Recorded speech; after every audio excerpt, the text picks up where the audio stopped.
Okay, so welcome all of you to our fourth lecture in this series. And today our speaker will be Professor Andrzej Nowak, who's professor of the Jagiellonian University. And he's also the head of the History of Russia and Eastern Europe section at the Institute of History at the Polish Academy of Sciences. And Professor Nowak was a visiting professor at several universities, such as Columbia University, Harvard University, University of Cambridge, but also in Tokyo. And he's published many books. His work in English is, among other things, Imperiological Studies, a Polish Perspective, a book published in 2011. He's also an author of a multi-volume history of Poland in Polish. And today he will talk about the 16th century, maybe with some introduction to the Polish culture and the Polish thought concerning tyranny, freedom, and republicanism. So, Professor, the floor is yours. Good evening. It's a great pleasure and honor to be with you. I just before I will start my short lecture, I would like to make sure that I am visible and audible because I don't see myself. I see only Professor Mateusz Strużyński, which is better for me, of course. But I'm just checking. Everything is okay. Yes. Yes, Okay. I think so. Yes. Perfect. Thank you. It is difficult or maybe even impossible to talk about the issue of tyranny in Polish political thought of 16th century if we don't look back into traditions of that specific Polish political thought. It begins exactly with this anti-tyrannical, and I would call it even more precisely anti-imperial turn or twist at the beginning of 13th century. The first Polish historian or chronicler of Polish origin, Master Vincentius, known also as Wincenty Kadłubek, who was elected Bishop of Kraków in the beginning of the 13th century, authored one of the most interesting monuments of the so-called early 13th century Renaissance of European medieval thought. That is his Chronicle of Poland. In that particular manuscript that was probably existing in many copies towards our days after two great wars ravaging Poland and many other wars that disrupted Polish archives, still 40 medieval manuscripts of this particular Chronicle of Poland by Master Vincentius, now 800 years old chronicle, exist. And what is interesting is both the importance of that particular vision of politics he develops in his chronicle and the fact that it was so popular. 40 manuscripts, medieval manuscripts, is quite a lot. And there was actually no alternative for Kadłub-Konis or Kadłubek or Master Vincentius, whatever you would call him, as a kind of a political teacher for generations of Polish elite, Polish kingdom elites throughout at least 4 centuries. So what is so interesting from our point of view, the issue of tyranny in his chronicle? His very concept of the beginnings of the Polish kingdom are, if not unique, then at least very rare. he did not try to establish any roots of Kingdom of Poland, be it in the biblical times or in the Troy Kingdom, unlike other chroniclers from that period. But for him, the beginnings of Poland is exactly the moment when a proper, so to speak, prince was elected to be the ruler of Poland. His name was Gracchus in Latin version of his chronicle. And only with that moment, when the proper prince was elected by both the Senate and the people, that's how he imagined the beginnings of Polish political community. Only afterwards, when this rightly elected prince issues a law under which he is obliged to serve the people, to serve the kingdom, this is the beginning of a Polish political community. And Kadłubek, or Master Vincentius, if you prefer, stresses throughout his chronicle that the proper name for this Polish political community is Respublika, republic. He draws extensively, of course, on Cicero, on Aristotle, but also on many other authors. His main basis of construction of his chronicle is Plato's Timaeus. But what he presents throughout these sources' influence is a vision of perfect republic, that is a community ruled by law, which is defended not only against internal dangers of tyranny, which are presented also in his chronicle in persons of evil kings of Poland, such as Boleslaus the Brave, one of the earliest kings of Poland in the second half of 11th century, the one who ordered to kill Bishop of Kraków, Stanislaus, just 91 years before Thomas Becket would be killed on order of Henry II in England. So we have the same situation in Poland, like that which created English tension between two powers, lay and spiritual power, and creating a kind of space for freedom in this clash of two powers. So in Poland, the victory of spiritual power of Saint Stanislaus was a kind of starting point for criticizing tyranny of lay power of tyrants or tyrants, as they are called by Kadłubek. To oppose this vision of tyrant kings, he presents an ideal king in the person of Prince Casimir III, or Casimir the Just, as he was called, the king, or rather the prince under whom Kadłubek worked and lived. And this ideal presents a king who is companion of republic, as it is called, that is a ruler who collaborates with other estates of the republic, with senators, as Kadłubek calls the most influential magnates in a Polish kingdom towards the end of 12th century, and with the people. Meaning, of course, knights, representatives, meanings, of course, so to speak, future nobleman estate. And that particular vision was also confronted with a danger from outside.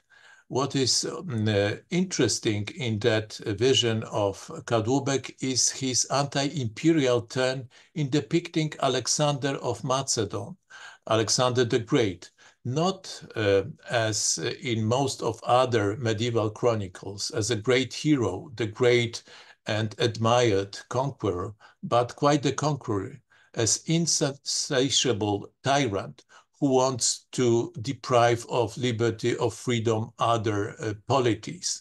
And imagined or mythical Poland, or Lechia, as Kadłubek calls this mythical Poland, defies imperial designs of Alexander, just as it would defy, that is, Poland would defy Caesar's imperial, so to speak, ambitions to take Poland under his imperial tyranny.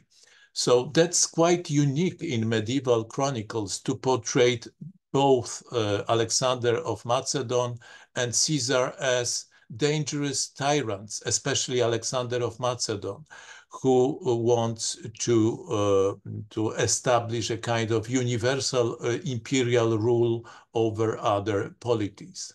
And with this general vision, Master Vincentius or Kadłubek would influence, as I stated before, generations of future elites of the Polish kingdom, his manuscript being rewritten so many times. And by the way, from mid-15th century, Master Vincentius' chronicle was taught officially in Polish University in Kraków as a kind of introduction to artes liberales education in history, so to speak. But going back from Master Vincentius closer to our times, we have to present also a very specific immediate political context for Polish political thought development in 15th and early 16th century. It was created, I mean, that context by a coincidence of the establishment of Polish University. As I mentioned, Kraków University was established in 1364 by Casimir the Great, the last of Piast dynasty ruling in Poland from the very beginning of Polish statehood.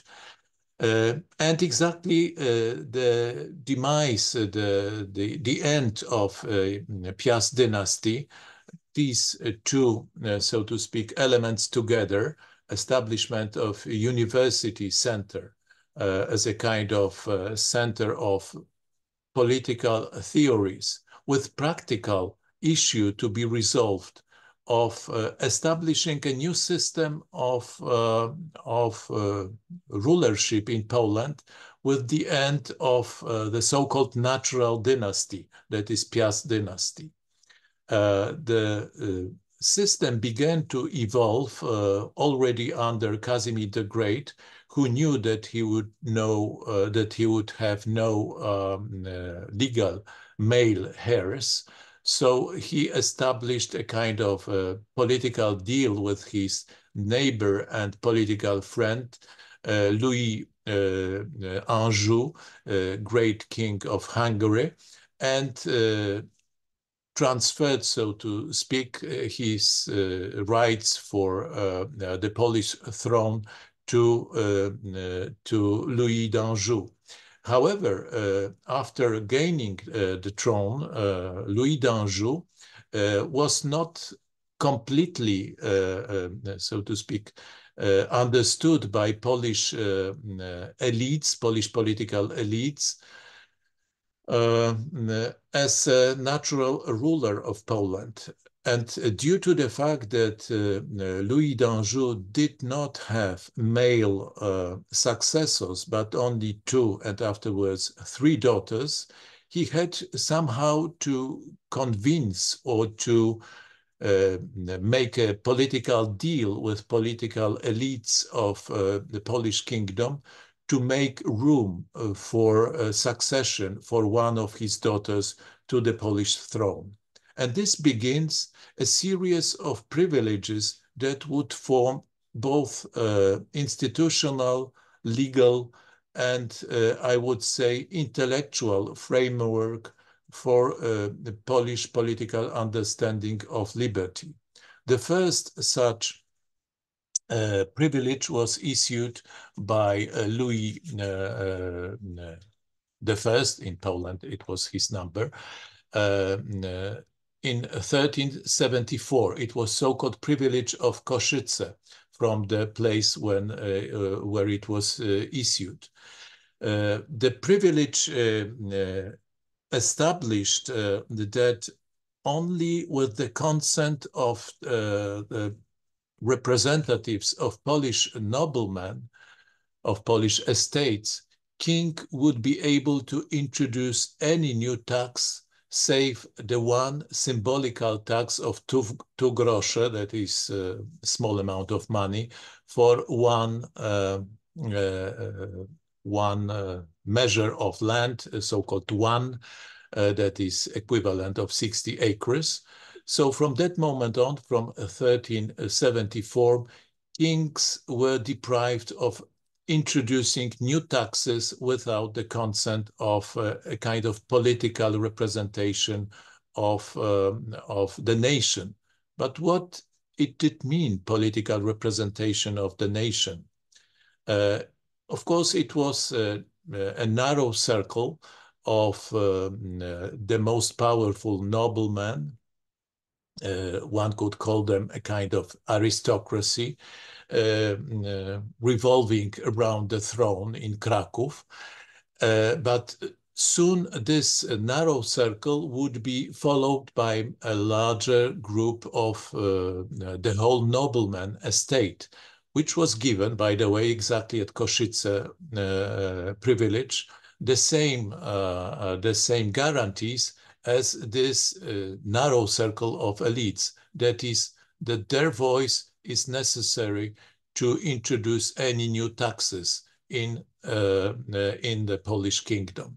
And that particular, so to speak, privilege would pave the way for a daughter of Louis the Great, as he is known in Hungary, or Louis the First in Poland.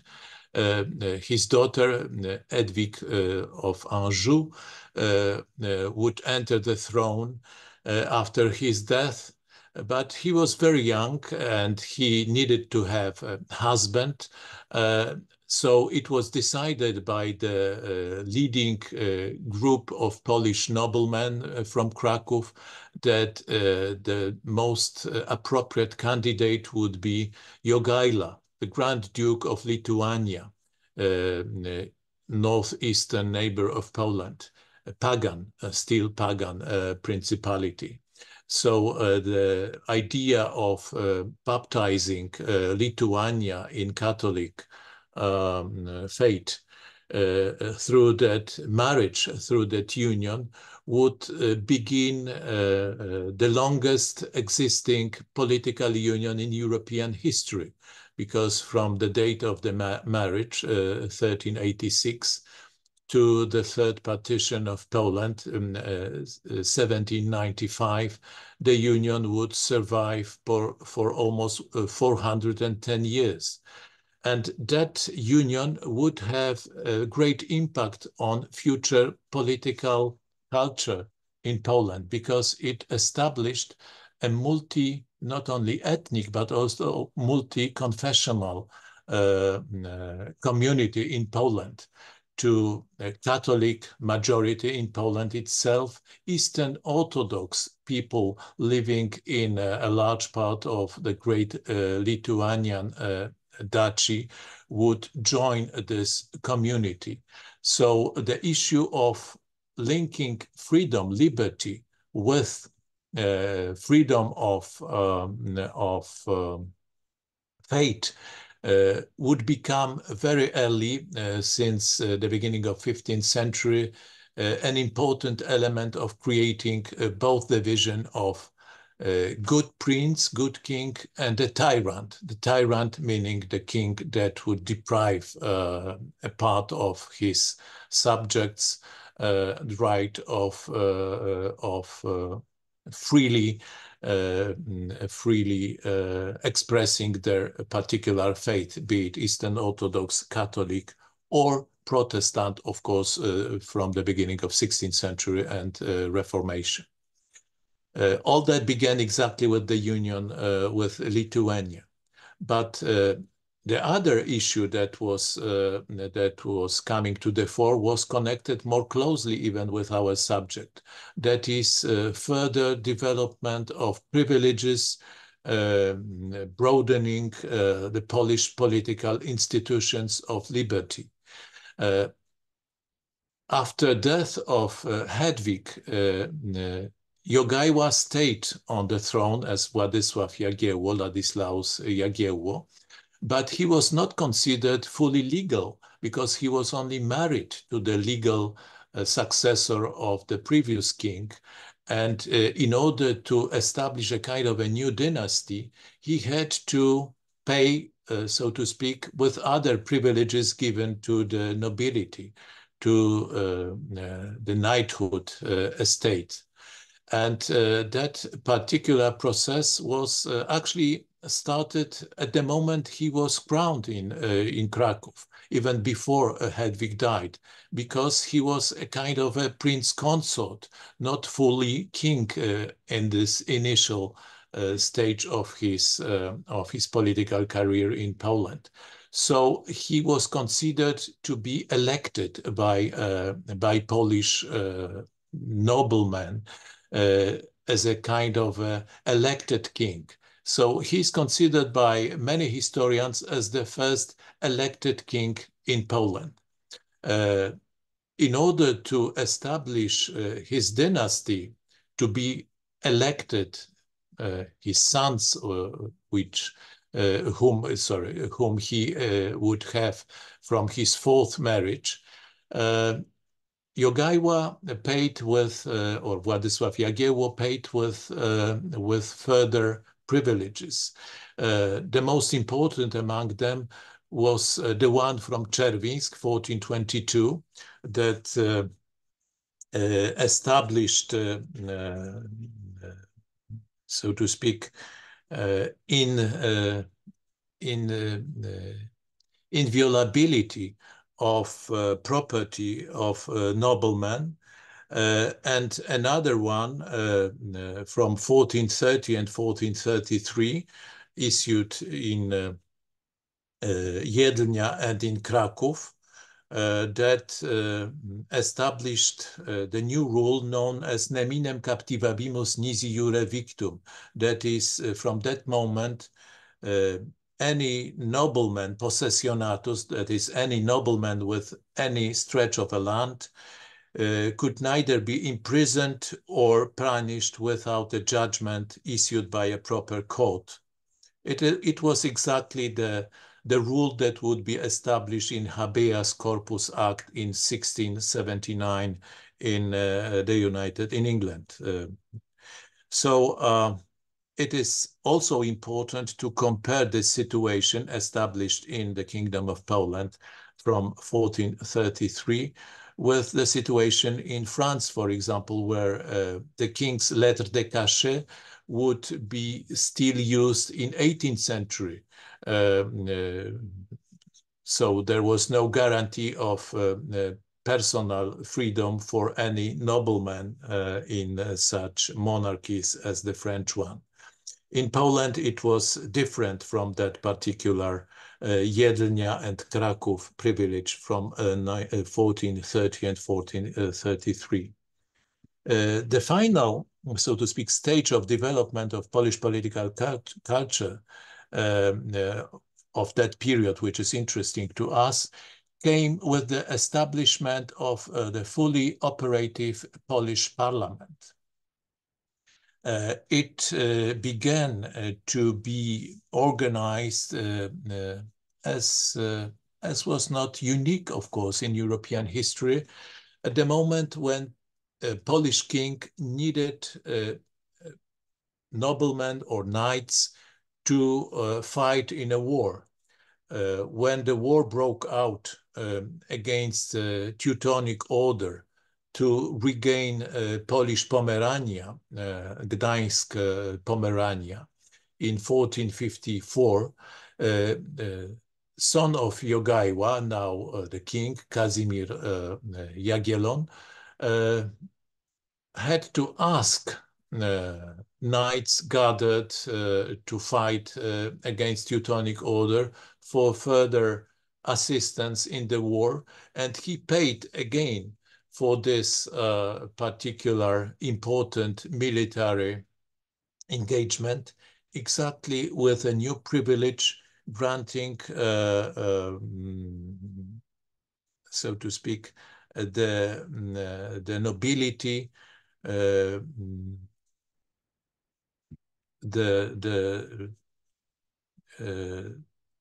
guarantee that the king would not be allowed to issue any new laws or summon levies without the consent of the nobles, given at regional seimiki, that is regional parliaments developing from 14th century, from knights circles to land representatives in different lands or territories. There were some 20-something such land seimikis existing in the Kingdom of Poland at mid-15th century. So from that moment on, the concept of creating a common representation of representatives from this regional seimiki, regional parliaments, would be initiated. And for the first time in 1468, such a general parliament, Conventio Generalis, a kind of all-country, all-kingdom parliament, was convened. And its members for the House of Representatives were elected, two from each regional seimik, that is regional parliament. So from 1468, there existed a full-fledged parliamentary institutionalized system in Polish kingdom. From that moment, 1468, for the next 325 years, Parliament, or Sejm as it was called in Poland, would be convened regularly. In the first 2 centuries of that tradition, that is to the second half of 17th centuries, this parliament was convened almost on a yearly basis. Almost 200 such parliaments convened before the end of 17th century. It was the most frequently and until mid-17th century, the most effectively operating parliamentary system. Of course, based only on nobiliary democracy, so to speak, because all nobles were entitled to elect members of parliament. It is also important to note that fact that nobleman estate was extremely numerous in the Kingdom of Poland. It was between 6 to 8% of all population. So one can say that Polish parliamentary democracy was open to 6 to 8% of the whole population already towards the end of 15th century. And the next moment, very important moment to form a kind of the vision of Polish liberty and the opposing alternative, so to speak, of a dangerous tyranny that could come from outside or corrupt from inside that ideal system developing in Poland, as Polish noblemen believed. The next step was made in so-called Sejm of Radom.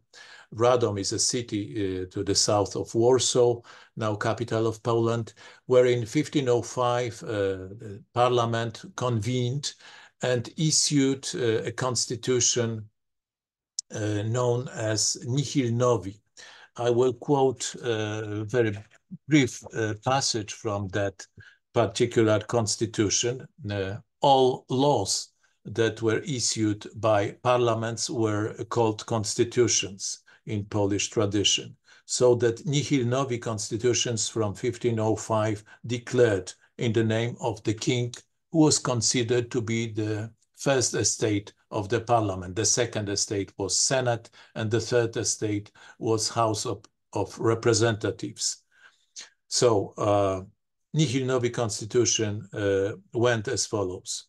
From this day forth, nihil novi, nothing new, shall be ordained neither by us nor by our successors without a common agreement of senators and landed emissaries that would constitute a discredit and prove to be a burden to the Republic and would bring damage and misfortune upon anyone, or that would lead to the altering of the general law and public freedom, unquote. So this is the most important, so to speak, fundamental of Polish liberty culture, Polish nobleman liberty culture. It developed throughout the 16th century in a double context, which has to be mentioned here also very briefly. One is connected with the very effective development of Kraków University and parallel development of printing houses in Poland very early and very quickly, I would say. 1473 is the year when Nicolaus Copernicus, the most famous representative of Kraków University, was born. And it is also the year when the first printing house was established in Kraków, 10 years before England, or also 10 years before the Netherlands. So it was very early.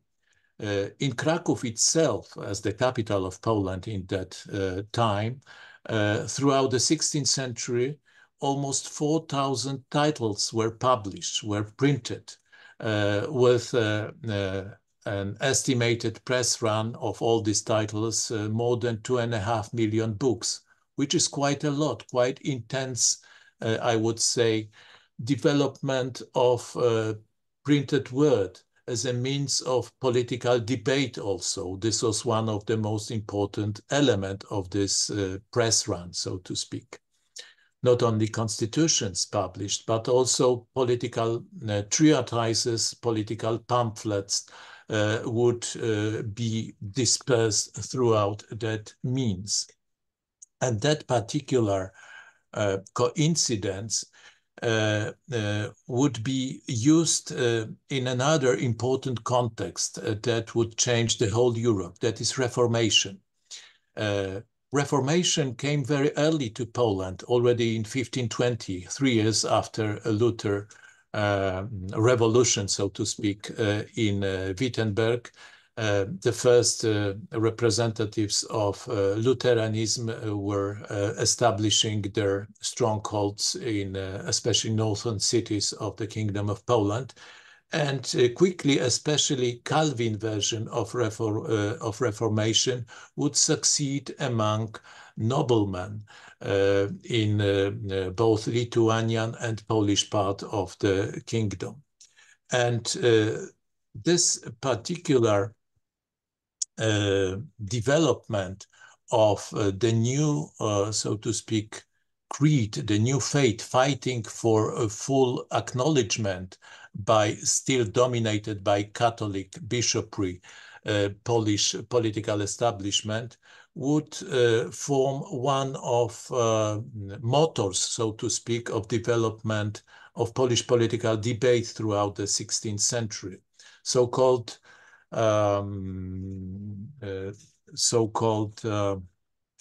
executionist movement that was initiated in the second and third decade of the 16th century, the movement of lesser and middle nobility, would fight for, so to speak, enforcement of the laws and execution of property taken illegally by magnates, by the most powerful members of the Senate.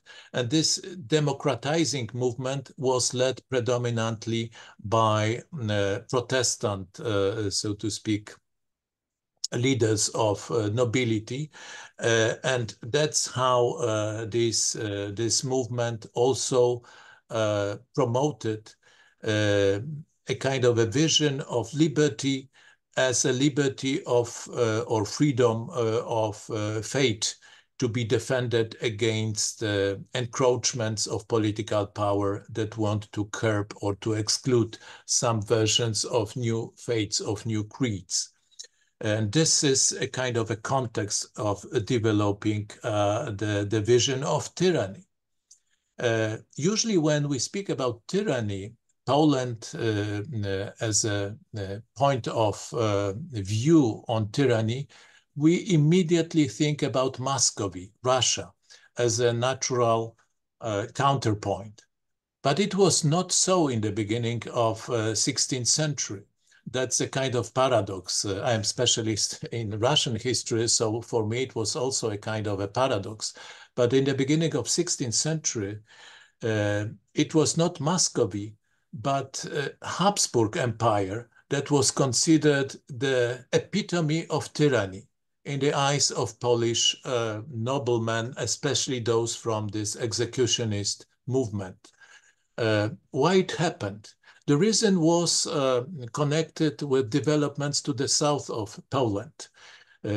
Powerful and old kingdoms of Bohemia, Czech Kingdom, and Hungary were destroyed in the beginning of 16th century, on one side by the aggression of the Ottoman Empire, which took more than half of Hungarian kingdom, and by Habsburg Empire, that took the rest, that is less than half of Hungarian kingdom and whole Czech kingdom.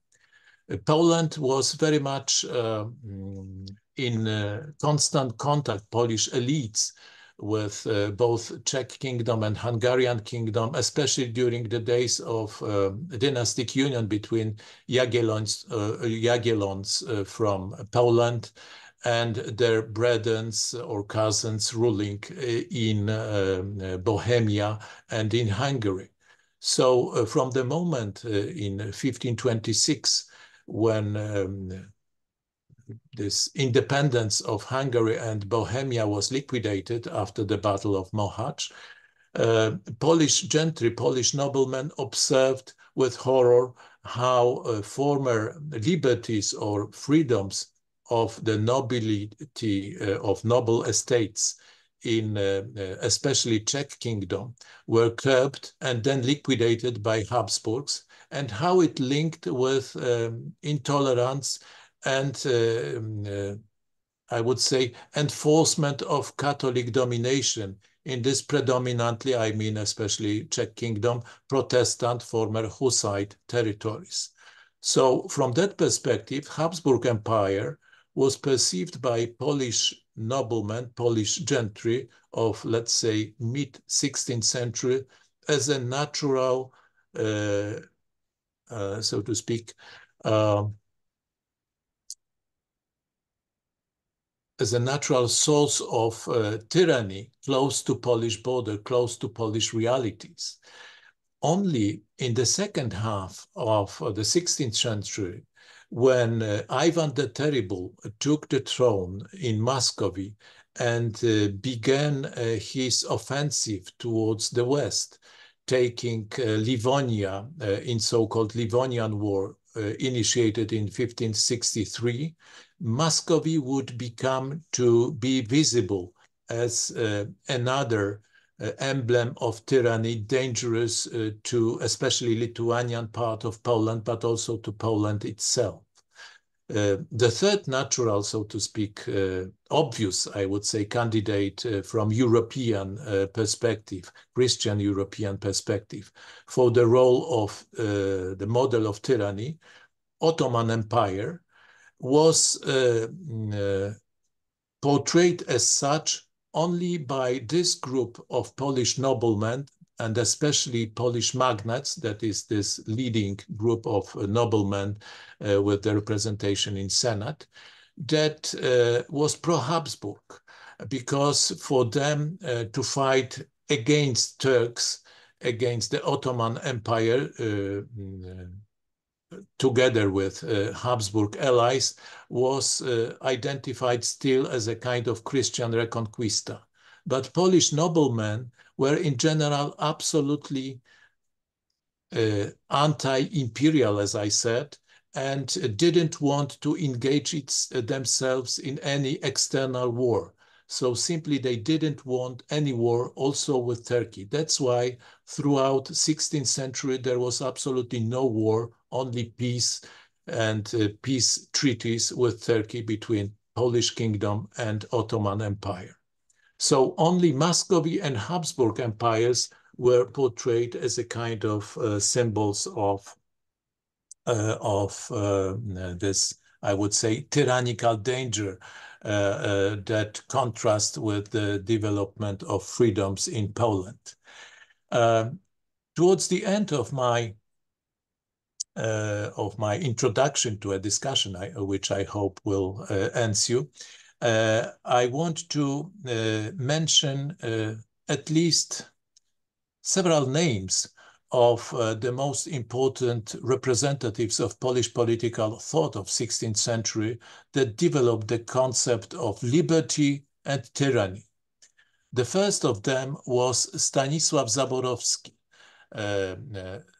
who was born in the second half of 15th century and died in 1530, and served as a kind of treasurer, of king's treasurer in the beginning of, or custodian of king's treasury in the beginning of 16th century, and published a series of very different treatises in the beginning of 16th century.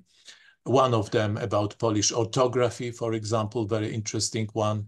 Another considering church issues. But the one that is extremely important to us is the treatise that was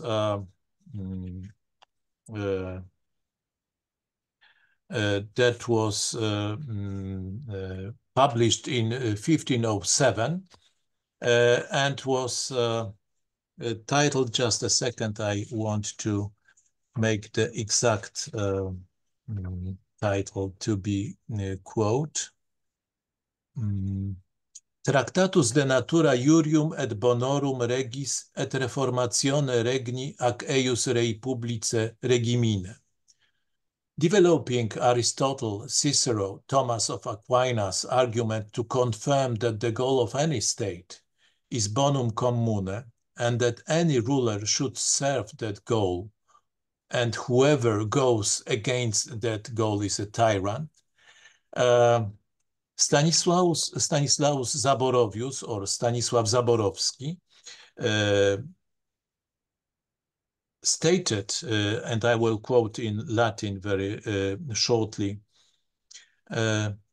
certum est enim quia omnis principatus in populo institutus est propter bonum populi, ut hoc etiam probatur per philosophum, that is Aristotle.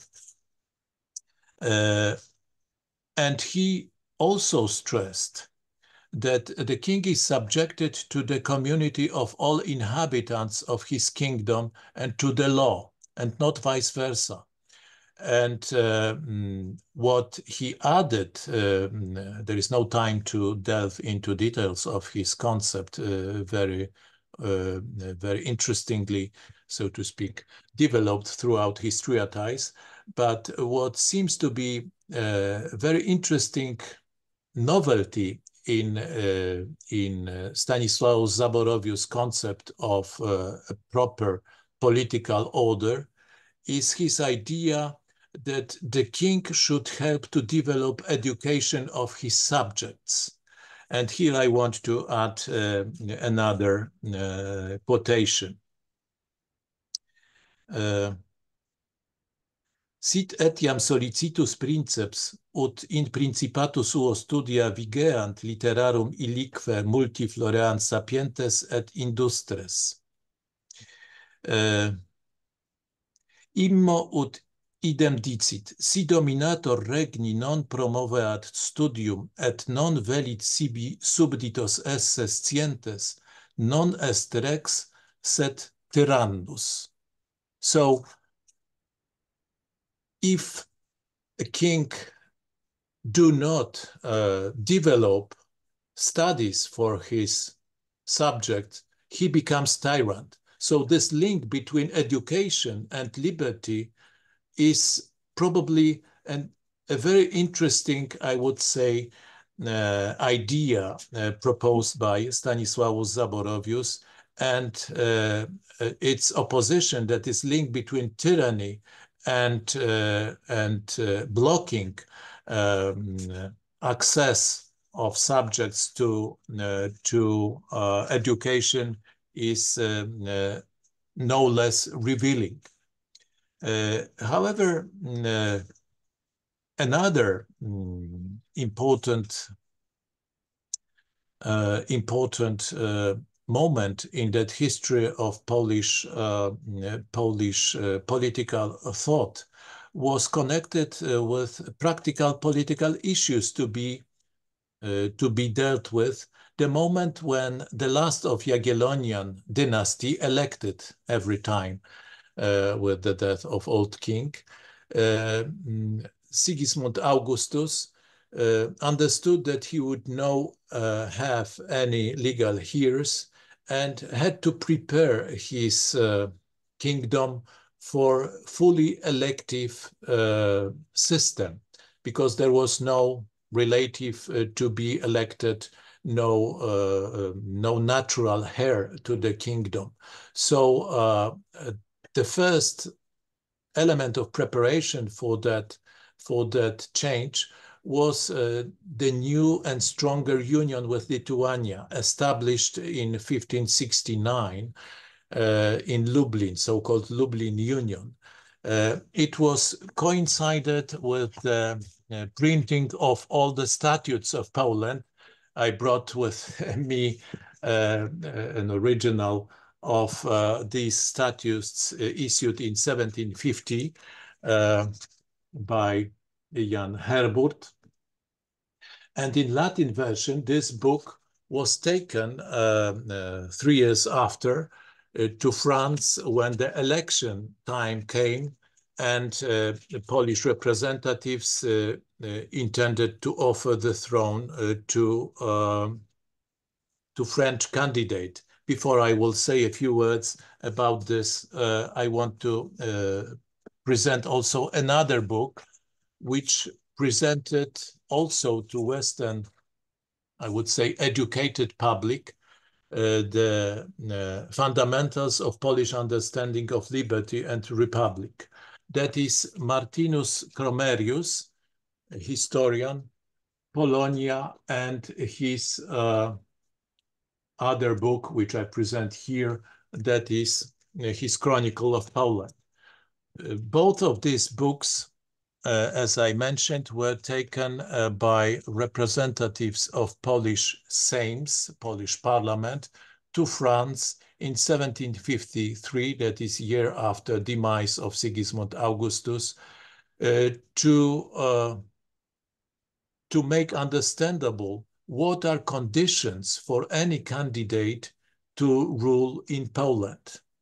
That to rule in Poland is unlike in France, to rule under the law and to serve the people, meaning the nobiliary republic, without possibility to abuse this monarchical power. It was presented in a context where a year before, in the so-called Saint Bartholomew Day or night in 1572, French Catholics organized a carnage of French Protestants. So Polish noblemen were quite aware of the problem when a candidate for the Polish throne would be transferred from a different political culture, when what was understood as tyranny from Polish perspective was developed, both tyranny in ecclesiastical terms, in faith terms, and in political terms. This lack of guarantees of legal and property freedom for noblemen. That particular, I would say,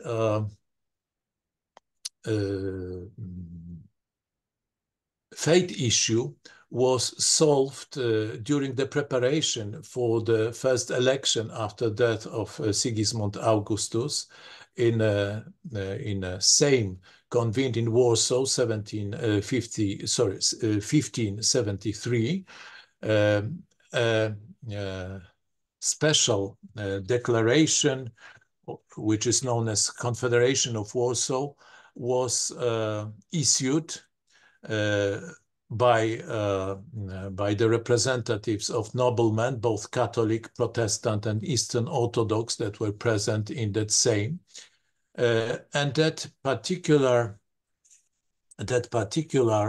law established, and I will quote, this will be the last quote I want to make, the General Confederation of Warsaw, 1573. The future king must swear common peace between divided and diverse people in faith and in religious rites must be maintained, and we must never be drawn outside crown boundaries by any custom or royal request, and he must never summon a levy en masse or a solutione quinque marcarum super hastam without a resolution of the same. So whoever wants to be king in Poland should resign from tyrannical temptations to force religion on his people, to force imperial conquest. That was also mentioned in that particular passage, that no king would be able to force nobility to serve outside of the country, and the king would be stopped from issuing any law without the consent of the people's, that is, nobility representation. This was the kind of another fundamental act that differs freedom in Polish understanding, Polish nobility understanding, and tyranny. And not only that understanding was presented to Henri III, Henri Valois, who would be elected the king, but also Polish delegation to Paris brought in 1573 so-called postulata polonica. That was, well, a very unusual moment when an external kingdom tried to enforce on France changes in French political culture, suggesting that France should develop a kind of tolerance law in itself. That particular moment was revealed and stressed lately in works of James B. Collins, the best historian, the most acclaimed historian of early modern French history, professor in Georgetown University. In series of his books, he shows how Henri, short-lived, only less than 1 year, stay in Poland, influenced his political imagination. He learned passages from Cromerius and from Herburt, translated into French, of course, for him, and how he changed policy in France during his reign in France towards the tolerance. But what is also interesting, and this will be my last point, that this short-lived encounter between Polish political culture and French political, absolutist political culture would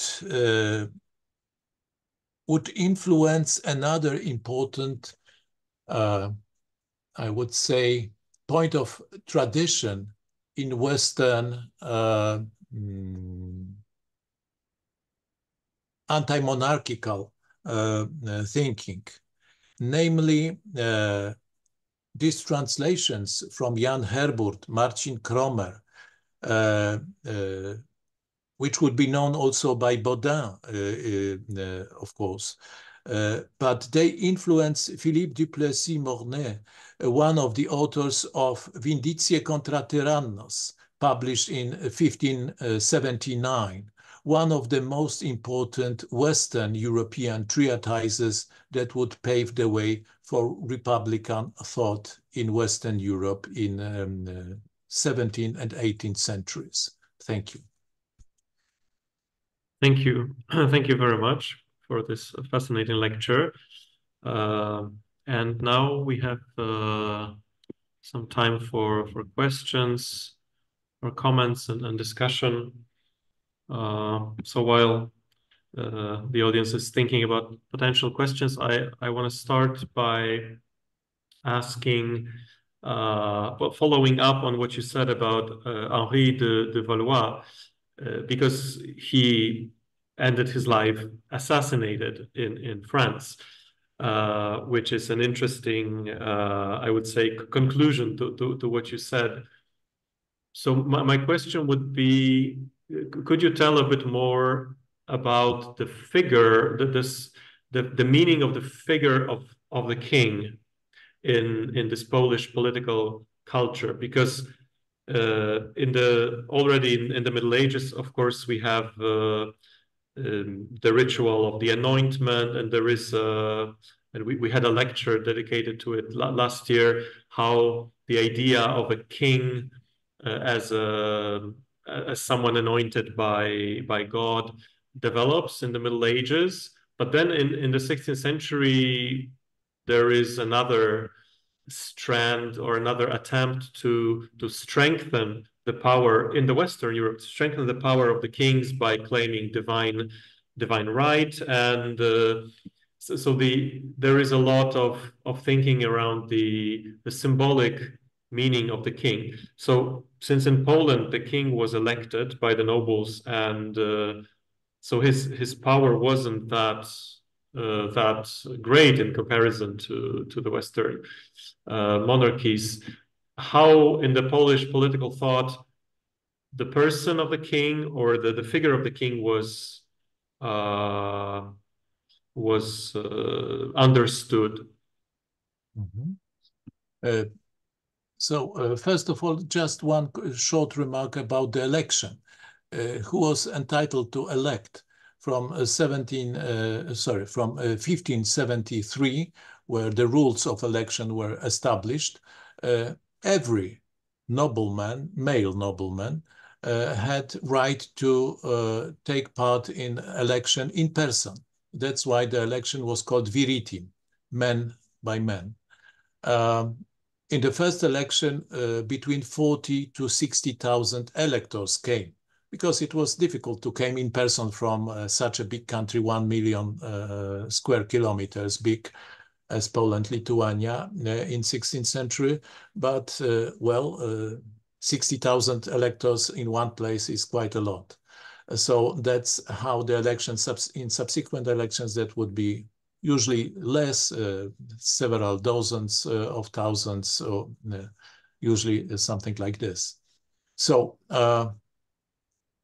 if noblemen felt themselves entitled to take part in the election, they felt themselves free through that. But at the same time, they saw in the elected king not only the representative, but also the anointed, because the ceremony of anointment in cathedral was still in place, anointed representative of God.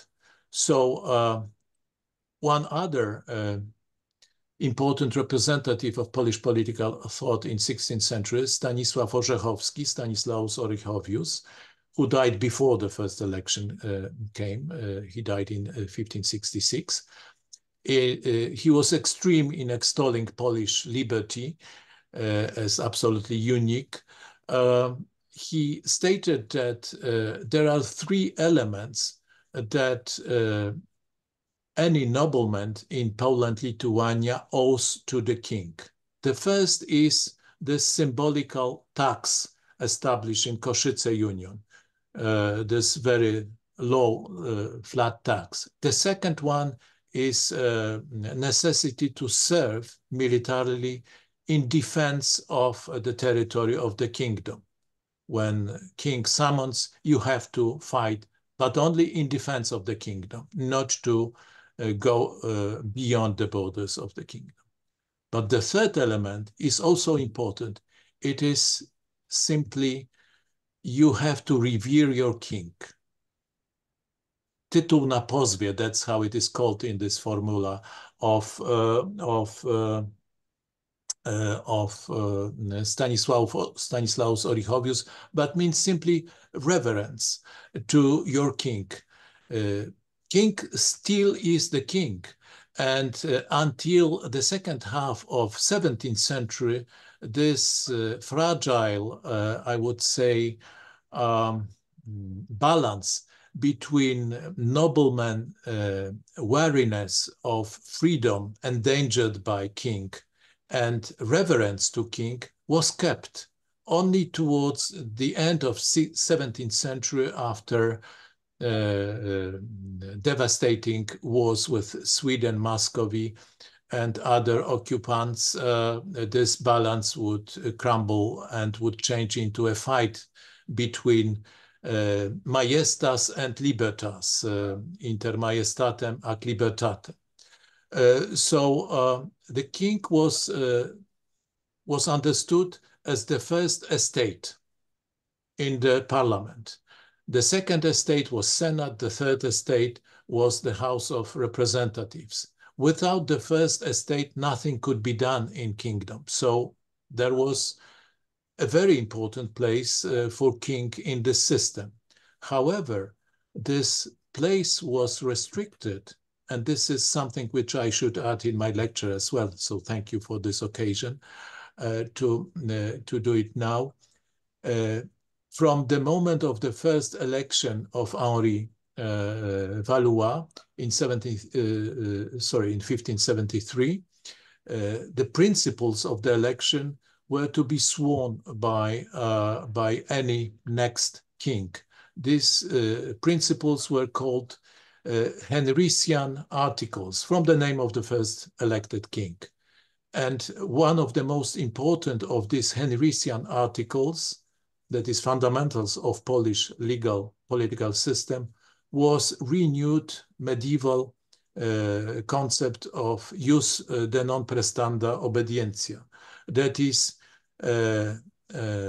possibility for noblemen to rebel, legally rebel against the king when he becomes tyrant. That is when he acts against the law of the republic. So the moment when king breaches a kind of covenant with the republic, because Poland was called from that moment republic, that from that moment he becomes tyrant, and his subjects who are citizens, not only subjects, but they are also citizens, free citizens, have right to rebel. That was one of Henrician Articles, to remind the king that you are revered, but you have to act within confines of our political system, with us and not without us. Thank you. So, if anyone has a question or a comment, you can unmute yourself or raise your hand on Zoom. I also wanted to ask you, Professor, a more question from a meta perspective or from a broader historical perspective, because as you pointed out in your lecture, the path of Poland-Lithuania in the 15th, 16th century, in the 16th century was different from that of the Western Europe, because in the Western Europe we have a tendency towards absolutism in the 16th and 17th century, of course, while in Poland we have in Lithuania we have a different tendency to limit the power of the kings. And the same situation was in Bohemia and in Hungary before the Habsburgs entered the thrones. And I remember as a schoolboy that I think maybe I'm wrong, but I sense that a dominant interpretation was that this was bad for Poland, Lithuania in the long run. So there was this interpretation that the limiting of the power of power, so the limiting of power, as well as what also you mentioned, so making it difficult to start new wars. Eventually, it led to the weakening and the collapse of Poland, Lithuania in the late 17th and 18th century. But I was reading some time ago, quite recently, an excellent book. Unfortunately, it's not in English.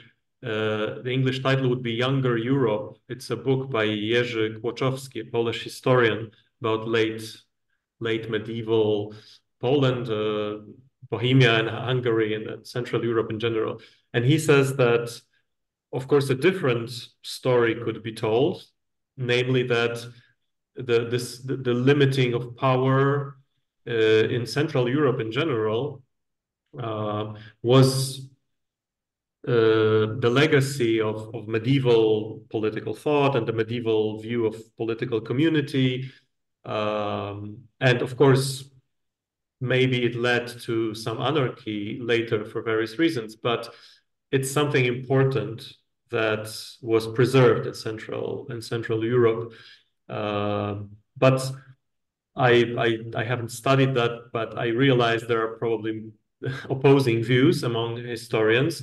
But it also touches on a broader issue, because as far as I remember, although I'm not a specialist, in the 19th century, the empires which conquered Poland, Lithuania, they promoted this particular narrative, so that Poland was an anarchical country, and a country should have a strong power in order to survive. So there are different aspects of this. But could you say a bit more about this, a broader assessment of this, the process of the limiting of power in Poland, Lithuania?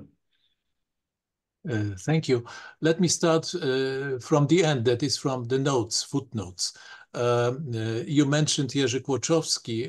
He wrote his book predominantly from the perspective of medievalist, because he was a great medieval historian.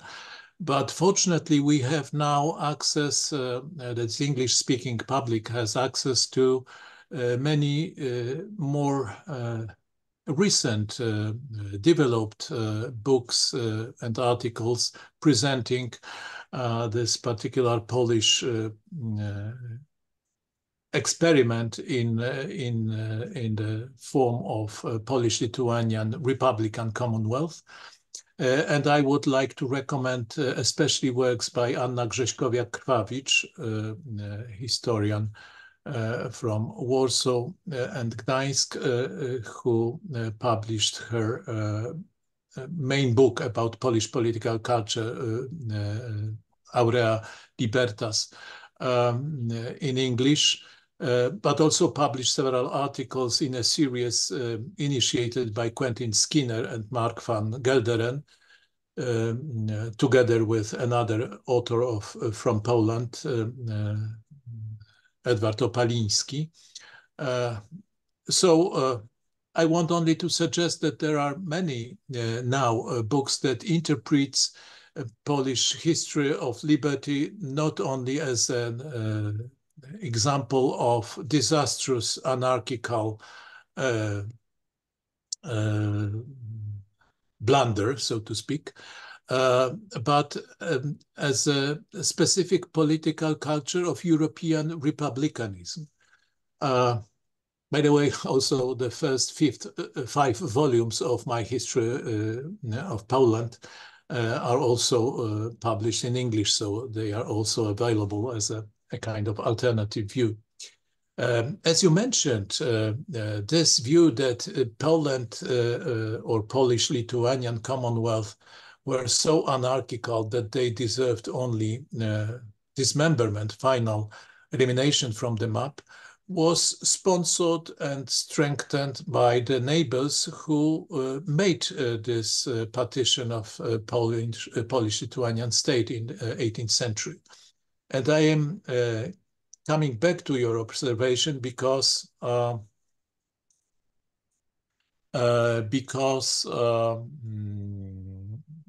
geopolitics plays an important role in developing political culture. In England, culture of liberty succeeded because England is an island. In Poland, placed between Muscovy, Russia,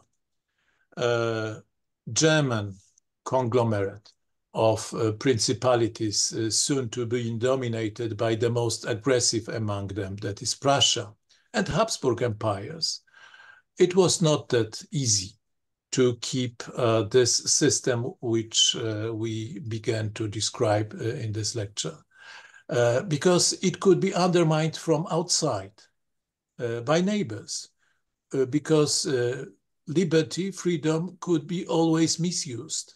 So to bribe individual members of parliament to use the concept of veto, which was developed in Poland, Lithuania, just in order to guarantee liberty of individual voice and to exclude majoritarian tyranny. It was especially important from Lithuanian point of view because Lithuanians were minority in Polish Sejm.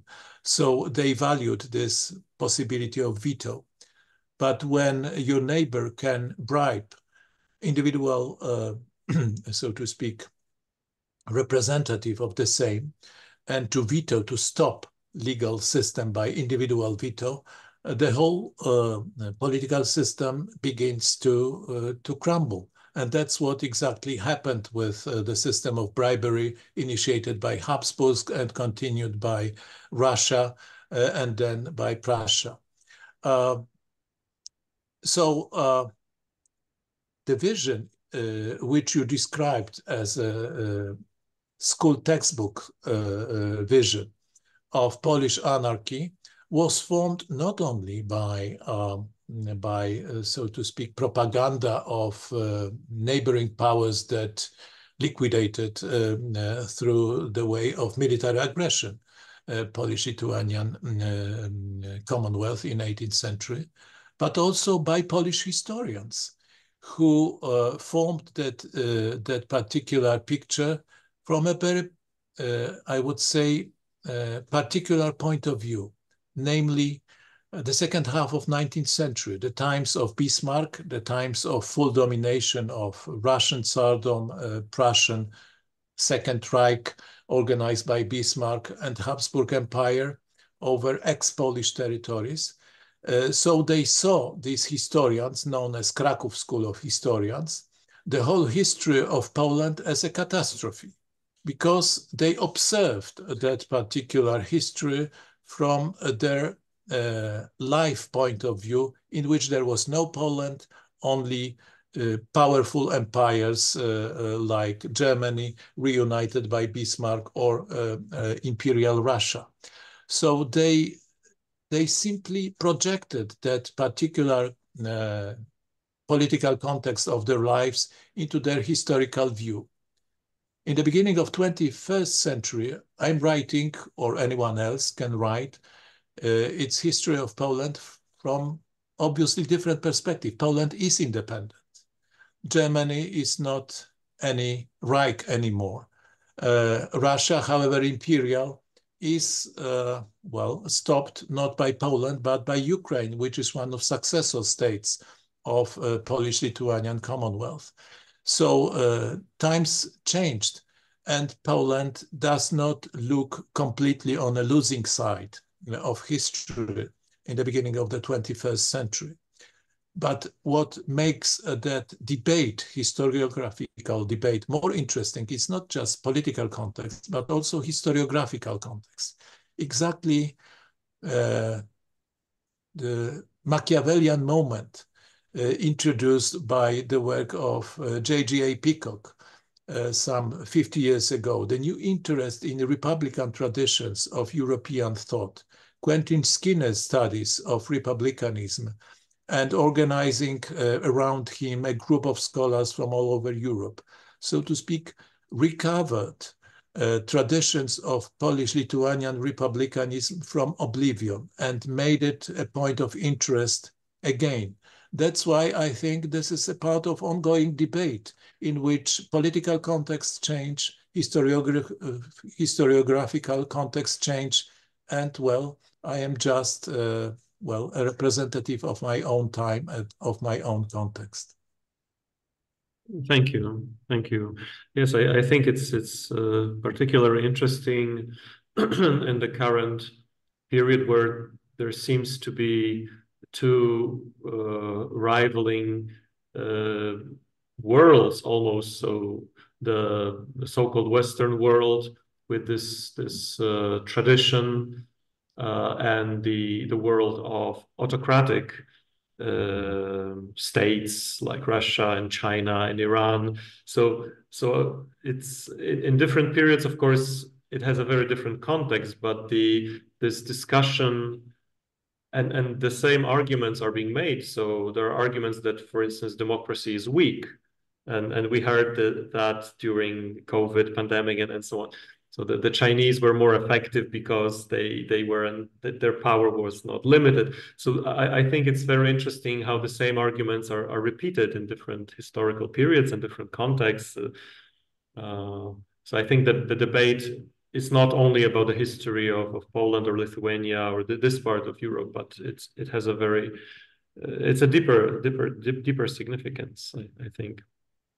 If I may, just to make one comment, it is probably a debate that would not be solved because it's a debate between those who prefer safety with those who prefer freedom. It's not always possible to have both of them.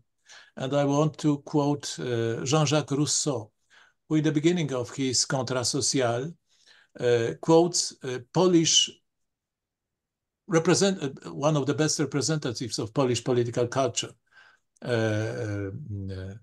Rafał Leszczyński, who was father of Polish king in 18th century, Stanislaus Leszczyński. This Rafał Leszczyński stated, malo periculosam libertatem quam quietum servitium. And this is the essence of, I would say, what is at stake, whether we prefer dangerous liberty, because there are dangers in liberty, to be misused, to be weakened, to be corrupted, or we prefer safe, well, enslavement, actually. And this is, I would say, a personal choice, finally, what you prefer, because not always you can have both, unless you live on an island. It could be called utopia, or it could be called England. But even in England in the 21st century, this island position is not completely safe. Thank you. I also wanted to ask you one question, which seems more detailed about a particular issue in the 16th century history of Poland. But I think it may be also interesting from a broader perspective, namely, you said that with Sigismund Augustus, the last male member of the Jagiellonian dynasty, the dynasty ended. so a different system of elections was established. But he had a sister, Anna, of the same dynasty. And you began by your lecture by pointing out that uh, I think it was uncommon, maybe not totally uncommon, but it was uncommon that Polish nobility elected Hedwig, the daughter of Hungarian king, and she was named King of Poland, not Queen of Poland. So there was a precedent of electing a woman to be the king or the queen. So why was there a strong uh, group or faction that wanted Anna, who was also from the Jagiellon dynasty, to be elected after Sigismund or not? And why wasn't she elected? Why did they go to France to ask a completely, as you said, someone from a different culture, from a completely different world, instead of? I know that there were some people who were for her, calling her Piast, so representative of the traditional Polish dynasty. But could you say a bit more towards the end about this female figure? Thank you. It's very interesting. I want to also add, before I will answer concretely to your question, to add to that perspective of feminine element in Polish legal history, that not many years after Hedwig was